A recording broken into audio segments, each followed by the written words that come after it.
artificial intelligence. It's everywhere now, in your phone, your car, even writing emails for you. But how did we get here?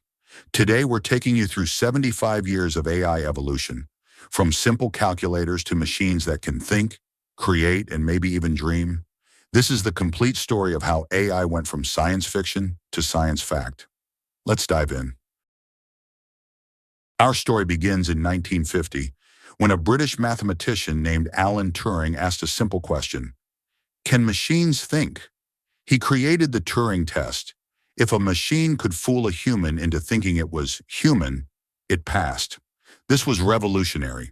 No one had ever seriously considered that machines could be intelligent. Then in 1956, everything changed.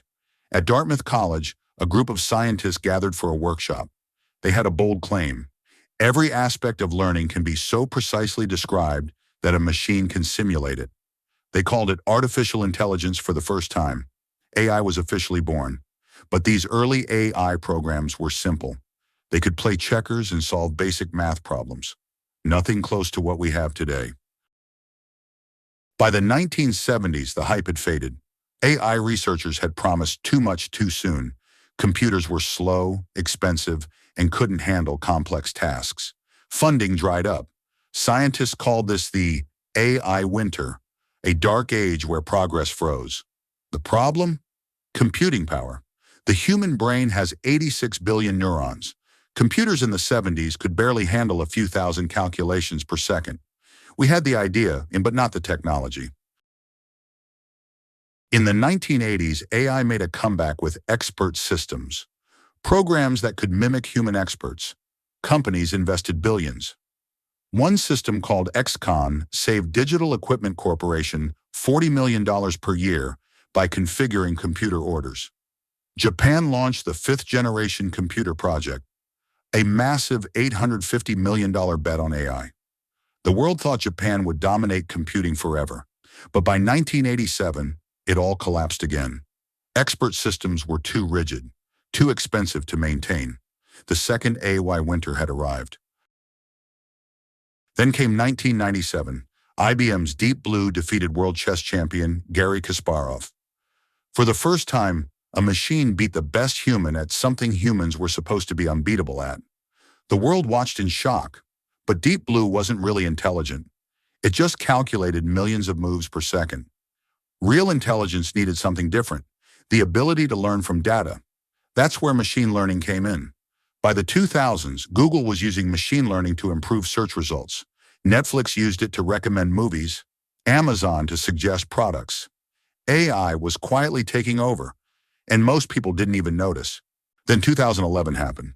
IBM's Watson destroyed two Jeopardy champions on live TV, answering complex questions in natural language. AI could now understand us. 2012 was the year everything changed.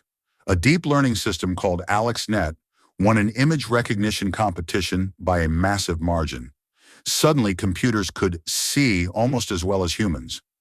Deep learning used artificial neural networks inspired by the human brain. Feed it enough data, and it could learn almost anything. Facebook used it for face recognition. Self-driving cars used it to navigate roads. Your phone used it to understand your voice.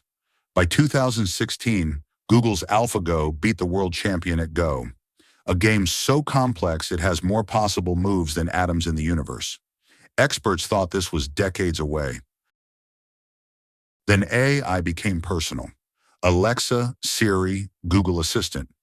Suddenly, everyone had an AI in their pocket or living room. By 2020, there were over 4 billion AI assistants worldwide. AI started creating things. It could compose music, write articles, even generate realistic human faces that didn't exist. The line between human and machine creativity started to blur. But there was a dark side. Deep fakes could make anyone say anything. AI algorithms determine what you saw on social media, sometimes spreading misinformation. The power of AI was becoming dangerous. 2020 brought GPT-3, an AI that could write like a human. It understood context, nuance, even humor. Then ChatGPT launched in late 2022 and exploded to 100 million users in just 2 months. The fastest growing app in history.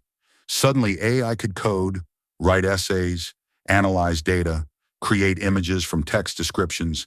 DALLE and Midjourney turned words into art. Students, artists, programmers, everyone had access to superhuman tools. In 2023 and 2024, AI got even more powerful. GPT-4, Claude, Gemini. These systems could reason, plan, and solve complex problems. They passed medical exams, law exams, even coding interviews. By 2025, we're at a crossroads. AI is in everything: healthcare, education, entertainment, warfare. Some experts say we're just years away from artificial general intelligence, AI that matches human intelligence in every way. So where do we go from here? In 75 years, we went from asking, can machines think, to machines that can outthink us in specific tasks. We've had winters and summers, failures and breakthroughs. The next 10 years could bring AI that's smarter than any human, or it could bring another winter. One thing's certain: AI isn't going away. It's the most transformative technology in human history. The question isn't whether AI will change the world. It already has. The question is, what will we do with it? Thanks for watching Factology. Subscribe for more deep dives into the tech shaping our future.